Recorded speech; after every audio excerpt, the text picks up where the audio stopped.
बाबा ही जेकी रफीक भाई तुझी शहरिया थोड़ी वजन को आउट आए जो वजन बैलेंस सही कंदे त पोइ इहो राग गीत सुर में वेंदो। बाबा पंहिंजा पैसा वता थी ॻाइण त मोटा ॾे असांजो अदा वो तो फनकार है स्टूडियो वारो है मुझे फनकार वेठो आहे लगे गीत ॿुधे थी ओ ट्रैक हुजे असां कहिड़ो आहे ई ताई मेरा यार नया हा अच्छा इहो आहे न सॼो ॿुधाए कीअं मेरा यार नया आया सरकार ने आया है इहो विझे इहो ठीक है इहो असांजो स्टूडियो वारो अस्सलाम वालेकुम वालेकुम सलाम अरे अरशद भाई क्या हाल है अरशद अरशद काथे आ छोरा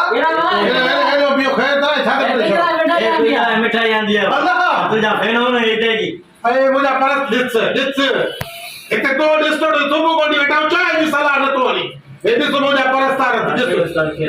ख़बर पई त उस्ताद हीरो हिते आया त मिठाई वठी आया बिस्मिल्लाह से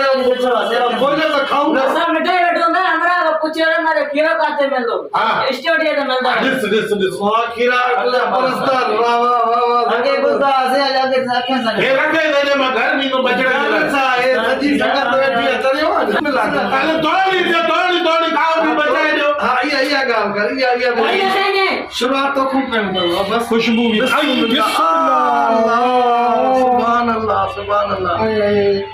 अल्लाह मतो देता मैं घर में है नहीं ना जबरदस्त को तो मन भरा एकड़ो दाणो एकड़ो इनके विना बस सभई ये घर खड़ी हो जा ना ये छो अबे एकड़ो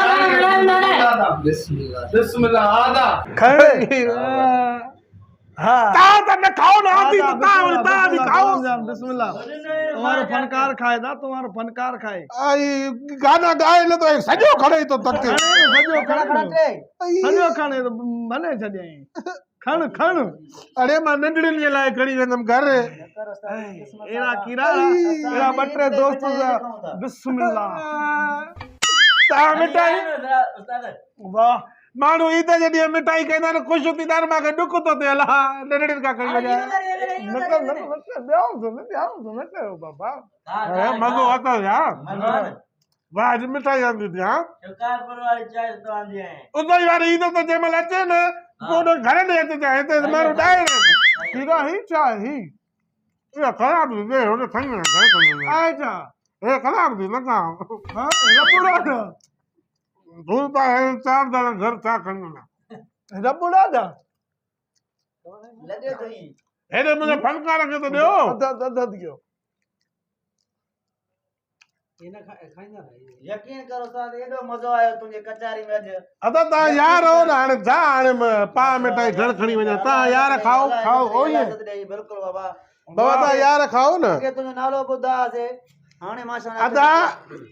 मुंहिंजा परस्तारो मुंहिंजा दोस्तो मां हथ ॿधायां थो जंहिंखे बि मिठाई मूंखे ॾियणी आहे मूंखे फोन कयो या मूंखे होॾे उतां नथी चई वञो हिते स्टूडियो ते न ॾियो कोई यार दोस्त मूंसां गॾु हुजे उते मिठाई न ॾिजो न त इहा हालत थी वेंदी मिठाई सां ओ ईअं हिते खणी अचो बाबा असां यारी में खाईंदासीं दोस्ती में हे हिकिड़ो जेको दोस्त मुंहिंजो ॾिसई थो इहो थी फरांस को हाँ हा अलाह रखियो मरी बलोच थी इहो फरांस को मूं ॾे मिठाई मोकिलींदो तोॾे ॾे मोकिलींदो ॾिसूं था हा ॿियो मुंहिंजो दोस्त थी छा नालो अथसि दिलीप कुमार साईं दीवान थी अरे इंडिया वारो इंडिया वारो उहो बि मिठाई हाणे हेॾे तक तक अलाह पेट भरे तुंहिंजे शाइर जो असां ॻाल्हाई था हिनखे भला मथो थो अचे खा खवा था अब जल्दी मोकिलियो जाथो जा आयो